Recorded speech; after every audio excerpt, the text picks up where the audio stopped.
This one might look a little bit different, but I think you can still do it.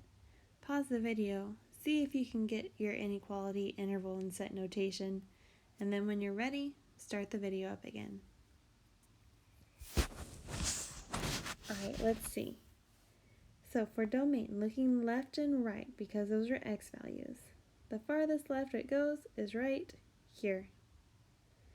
And then as I look to the right, the farthest right it goes is right here. Okay, so this time I have a beginning and an ending value. Okay, so I'm not going to put negative nor positive infinity here.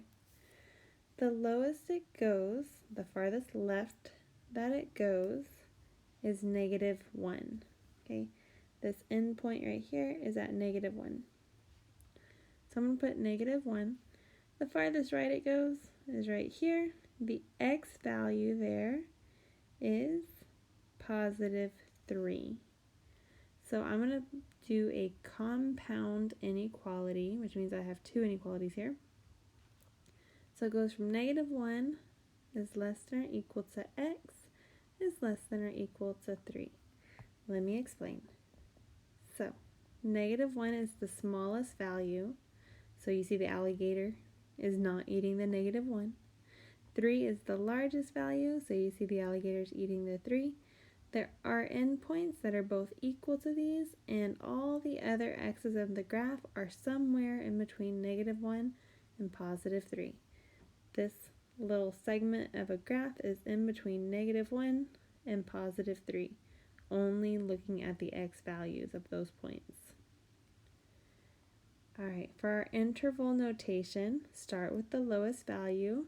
It's -1. I'm going to use a square bracket because there's a point that's equal to -1, comma, the highest value for x is 3, also square bracket to include that value. Let's make it fancy. Curly brace x such that, then just copy that inequality down. -1 is less than or equal to x is less than or equal to 3. End curly brace. Alright, our range is going to be quite similar. The lowest it goes is right here. I'm going to estimate that is at 1/2 for my y value. The highest it goes is right here. That's 5, 6, 7, that's 8 is the y value of that high point, the maximum. Alright, so for my inequality, the lowest it goes was 1/2, or you can put 0.5, is less than or equal to y is less than or equal. The high value was at 8. So that is saying all the y values in the graph are somewhere in between 1/2 and 8, but also includes those two end values. So my interval notation, square bracket, the lowest is 1/2, comma, highest is 1/8, end with a square bracket. Let's make it fancy. Y such that 1/2 is less than or equal to y is less than or equal to 8, end curly brace. And we're done.